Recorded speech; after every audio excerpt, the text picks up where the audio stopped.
Welcome to Chapter 3 of Memoirs of a White Guy. I am Luke Kidgell, and I've got my megaphone back with me this week. What's that? Play the siren as well. Okay. Last week I didn't have the megaphone, so this week I'm just gonna completely Overcompensate. and use it excessively, which really is what the last episode was lacking, and I'm sorry for that. But welcome back. Hope you've had a good week. What have I been doing this week? I went to the Melbourne show actually on Friday, and I haven't been since I was a kid. If you're not from Melbourne, the Melbourne show is exactly what you think it'd be. It's like a carnival once a year, lots of rides, fairy floss, pretty much a giant rip-off. And it's every school holidays in September, and I never go because I'm not a 13-year-old girl. But this year I decided to get down. I went with a couple of friends, and it's exactly what I thought it would be. Fireworks. We left halfway through the fireworks because it was like every fireworks display I'd ever seen. Like, they were exploding partially in time with modern contemporary music. It was like, is it too late now to say sorry?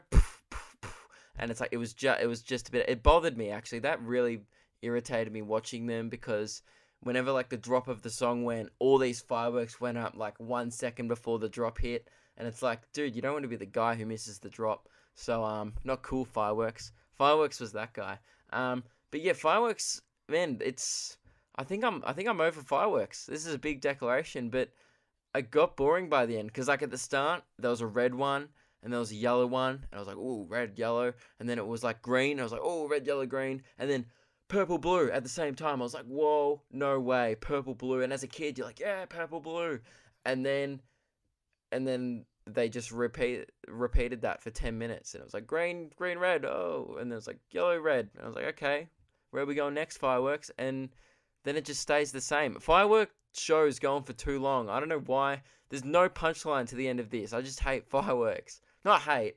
I just think they're overused. Like, we could be investing that firework money into other things, like maybe discounting all the show bags. Jesus Christ. I walked through the show bag pavilion, right? And when you're a kid, you walk through that room where all the show bags are on display, and you walk through with your parents and you're like, oh my God, I want everything. There's candy on the wall, there's chocolate, there's everything you desire. There's toys on the wall that come in the show bags. Like, this is everything. This is the dream when you're a kid.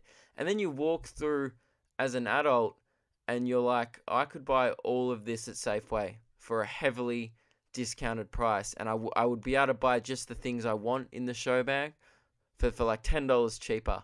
And so it's pretty depressing, actually. Don't go to the show if you haven't been for a while. It's underwhelming. Stop sending me. I'm so popular. I'm just receiving all these messages. That's distracting. I'm going to throw my phone out. That's what I've been doing, actually, lately.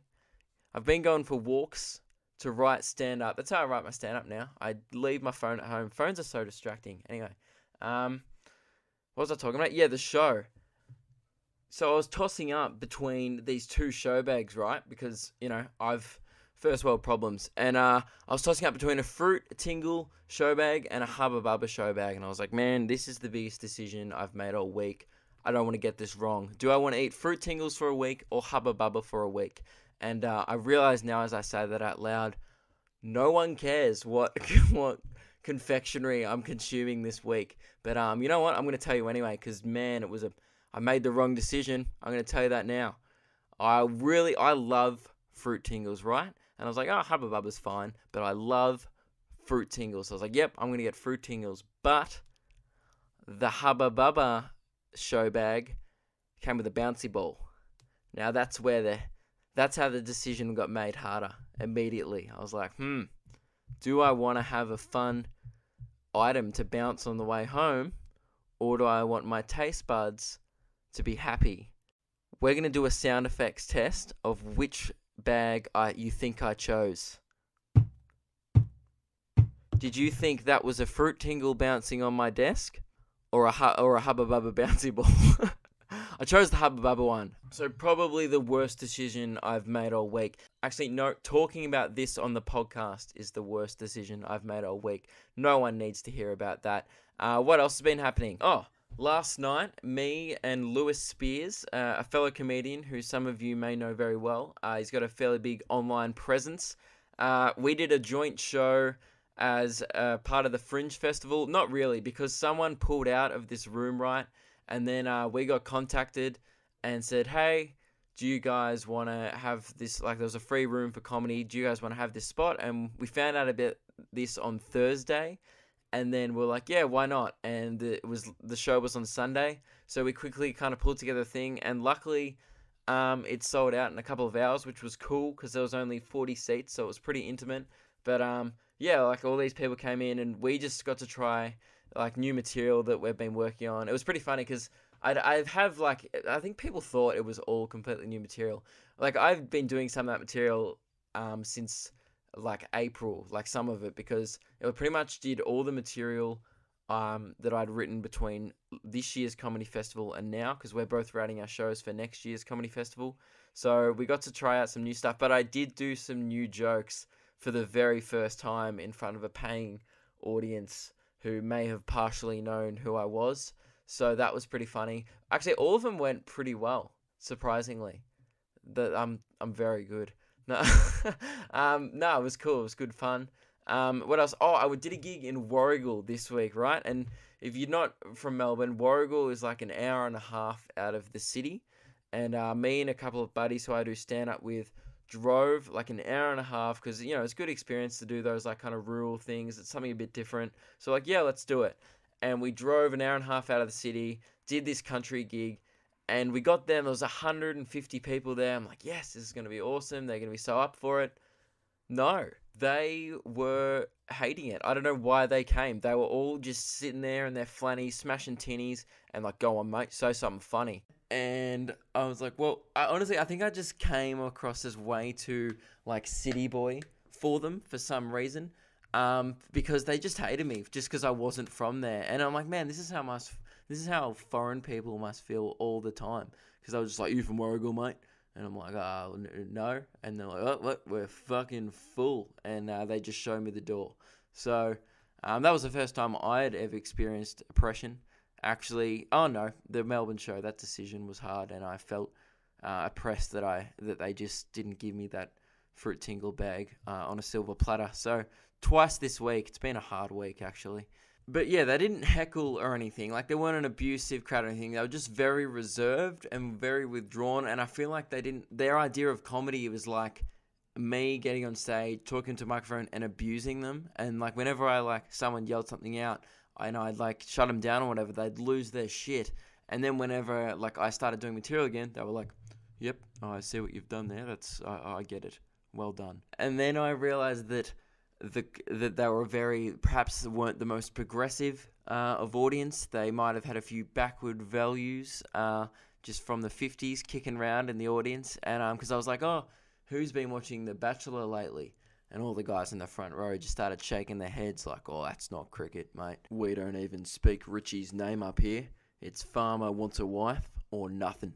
Get the fuck out. And that's when I noticed that there were a few perhaps backwards values kicking around. They weren't the most progressive crowd in the world because I started to try and get them involved, right? So I started asking them a few questions. I'm like, cheer if you whatever. And they were giving me nothing, giving me absolute donuts. It was very funny. So, and I recorded this gig, right? Because I've been recording all my gigs now just because they're working on material and stuff. And something very funny happened, which I wanted to play for you because I just want to show kind of how shitty some people are. Essentially what happened, I yelled out, cheer if, I said something. I was like, cheer if you whatever. And then no one said anything. And this one lady goes, woo! And her husband goes, stop it. And like physically kind of like raised his hand as he said it. And I was like, whoa, like, you know, he's being pretty aggressive. And I was just like, what the hell? Like, I've driven an hour and a half to watch this guy abuse his wife. And the room got real tense. So I was lucky I was able to relieve the tension in the room. I'll just play the audio. All right, this is what happened. At all. So, who wants to see some cutting-edge observational comedy? You don't have to cheer because I'm going to do it anyway, but would have appreciated the cheer. I'll just start. So did you know... Appreciate it. This one. It's fine. She's allowed to participate. It's 2016.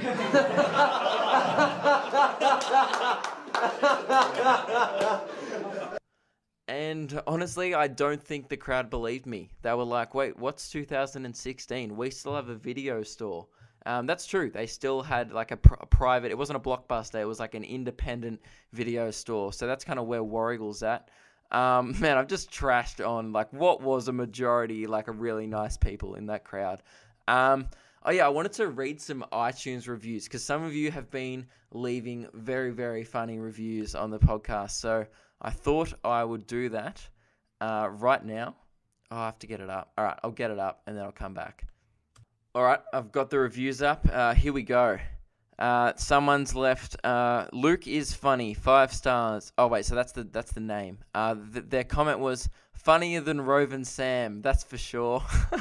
Thank you, by loyal fan of Luke. So thank you for that. That person's just made their username just to rate this podcast, which I do appreciate. And also to be awesome, if you're listening to this and you haven't rated the podcast yet, get on iTunes, rate it 5 stars, leave me a funny review or a question, and I'll definitely read it out because it has been amusing me. And another one by Nathan. He didn't resurrect Harimbe, but it's good enough. So that's actually pretty good feedback. And that's true. I didn't resurrect Harimbe, but I have made a weekly podcast about my white problems. So really, I'm still doing God's work there. This is by Jono. Oh, this is actually a serious one. His raw sense of humor will brighten up anyone's day. Great podcast, which has a bright future. Thank you, Jono. Not the funniest thingo, but also actually a helpful review. So, what's another good one? My brother left a review. Disclaimer. Luke did not tell me to write this review and give him a 5-star rating. This is the best podcast. Disclaimer. Yes, he actually did. Yeah, I did tell my brother to write that review. That's what you gotta do. You gotta, if you don't promote yourself, where does it start? This one, actually, I'm gonna save this one for when Lewis left a good review, but I'll save that until when he's on the podcast, and I'll get him to read it out. Actually, no, I'm just gonna read it out now because this is the best review I've ever received. This one is by Lou Spears. Honestly, if I wasn't a professional podcast reviewer, I would be lost for words to describe the absolute supreme delight that is this podcast. From the moment I pressed play, the outside world melted away, and I was whisked into a new plane of existence where the only things that mattered were my ears and Luke Kidgell's angelic voice. I have a tears right now rolling down my cheeks. I'm blushing. I went to bed last night and dreamt, even though I know it's patronizing, condescending, and sarcastic, it makes me feel warm inside. I went to bed last night and dreamt of this newfound realm, but not even my subconscious could live up to the divine experience of this podcast. Luke Kidgell, you are a prophet, and this podcast is your prophecy. Yours truly, the best. If anyone can top that review, I dare someone to write a more... If you can make me blush harder than that, then good luck. So that's actually a new challenge. Either write the funniest review possible or write a review better than that. This one was probably the funniest review that was left. It is by so some person's just died on their keyboard as they filled out their name. And then they got resurrected. So unlike Harimbe, they wrote, I used to be unhappy before I listened to this podcast. Now I have crippling depression. Thanks, Luke. Thanks. You're welcome. That's what I do. I suck happiness and joy out of the world. So, if you want to leave a funny podcast review, definitely go for it. It is appreciated. I should probably just do questions now while I'm on a roll.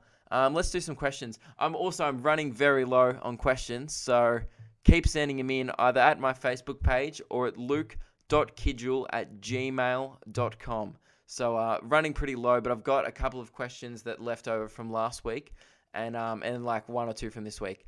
So what's this one? This one's from Rachel. Just listen to your podcast, mate. Loving it. I admire your passion for The Bachelor. Oh, I admire your passion for my passion for The Bachelor. It's good to see there's some other fans out there. I have to talk about The Bachelorette. It's so much funnier than The Bachelor. Like, cause it's something funny about watching. See, the girls are really sassy and they get jealous of each other. But the guys just come back from the dates with Georgia. Georgia's the Bachelorette, and the guys just come back from the dates and like, how did it go, bro? And like, yeah, we kiss, and they just high five and shit. But they're all dating the same chick. It's so messed up to watch, and like they're so much funnier as well. Just the banter is insane. It's just all about the lads, really. I'm all about that. All about the bro life. Okay, the question is from Rachel.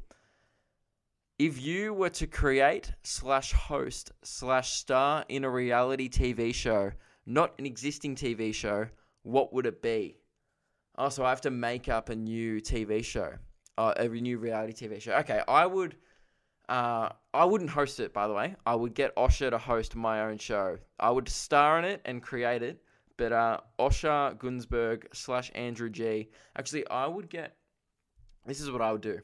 I will get Osher and Andrew. I'll get the best of both worlds. I will get Andrew Gunsberg to host it. So right as he was about to change his name, you get that fun, go lucky guy from Australian Idol, Andrew G, and then you get the new mature Osher Gunsberg who actually knows how to speak to a camera, and you join him together, and Andrew Gunsberg would be hosting this TV show. Now, what my ultimate reality TV show would be, it'd be, I don't have a name for it yet, but it would be 20 people, 10 women and 10 men on an island. They all date each other and go and have cook-offs, right? And then every single episode, one person gets given a rose who's safe, one person gets given an immunity idol, one person gets fired by Donald Trump, and one person doesn't receive a rose.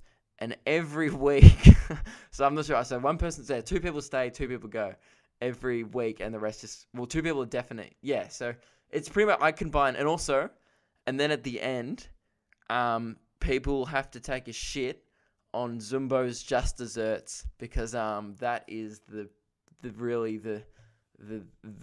dunce of reality TV, that show. So I'd pretty much combine every good, and also Simon Cowell would judge their singing abilities during their cook-offs and dating challenges. So they just have to sing a cappella everything they say, and Simon Cowell ask them about their backstory and stuff. So that's pretty much what it would be. That'd be a sick show. I'd watch that. I think we'd all watch that.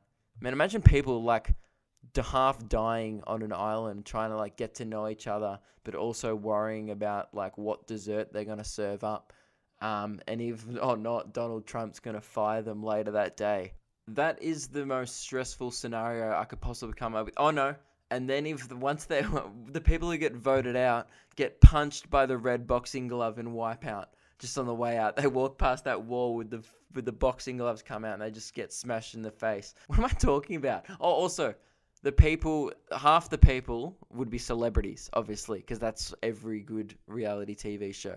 And then they'd also do a bunch of like physical challenges as well. I don't think that's a very funny answer, Rachel, but honestly, I'm too passionate about reality TV to really joke about it. So I hope that answer suffices. What's the next question? James. This is from James. Hey man, who are some of your favorite comedians and why? Good question, James. I have so many favorite comedians. My ultimate favorite is probably Bo Burnham. He is an American. He started on YouTube. He's an American musical sketch not really sketch stand up, and he actually has a new special, not new, but he has a special on Netflix called Make Happy, and you should go watch that. Like, it is insane. I think I just relate to people who are younger, and he's like 23 or 24 or whatever, and he's already like completely made it in America and around the world. He's amazing. He's definitely my favorite, probably, because I don't know. He's just he put fart jokes in a Netflix special. That is just insanely ballsy, and I have nothing but respect for that. And then the rest of the special is some of the most like incredible, like well thought out, clever comedy I've ever seen in my life. And then at the start, there's a couple of wank jokes and fart jokes. Now, go watch it. Treat yourself. There's plenty of stuff of his online as well if you just Google Bo Burnham. I also love Aziz Ansari. Man, he's so good. if you want to check him out, some of his earlier specials are insane. He's the guy, some people might know him from Parks and Rec and Master of None. He has a show on Netflix called Master of None. Yeah, he's great. He's done Madison Square Garden and stuff, and he even on the Comedy Central roast and stuff, he's a very funny man. I also love Jim Jeffries. It's kind of undeniable. He's one of the best comedians to ever come out of Australia. There's no denying that. Even if you don't like him, like I disagree with 95% of his opinions, but there's no denying that what he's done for comedy, and like even like he's massive in America, obviously, but yeah, he's very funny. I think the true example was when I went and saw him earlier in the year. He did he only put an hour out on Netflix, like an hour of that special was on Netflix, but he did a 2.5 hour show when I went and saw him, and it was like a proper comedy show. He walked out in the crowd. He did probably 45 minutes of crowd work throughout it. He did a bunch of Australian related material. He was you could tell, you watch people like that, you're like, that's why you're at the top. I went to see Kevin Hart's show as well earlier in the year, which was another stadium comedy show, both at Margaret Court Arena, and Jim Jeffries' show. Kevin Hart was great, did an hour of real solid, good stand-up, and everyone was loving it, but Jim Jeffries' show was a step above. It was definitely the best show I've ever been to. So he's probably one of my favorites still, even though I disagree with pretty much everything he says, because it's most of it's pretty edgy stuff. But who else do I like? I love Australian comedy as well. Guys like Will Anderson, Tommy Little, Matt O'Kine. I think they're all great. And it's awesome because recently I've started. You see those guys performing around the Melbourne circuit, which is cool. So you get to see some of those guys performing a fair bit, which is it's good for me because it's kind of weird when you idolizing people and then you just see them and they're just normal humans, and they're just really good at their job. So yeah, those are some of the comedians I like. Thank you for the question, James. This is the last question. It is from River. River. Yep, that's the name.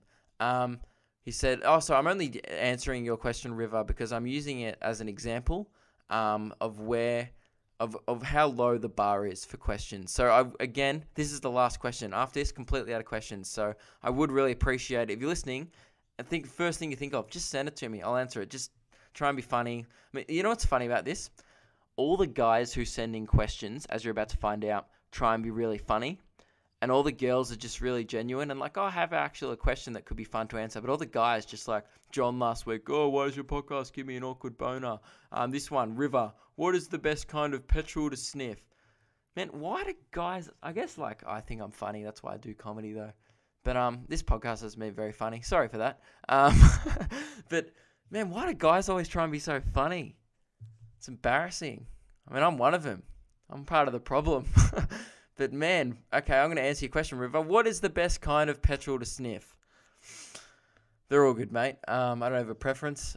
Shit question. So that was my point, really, in answering that.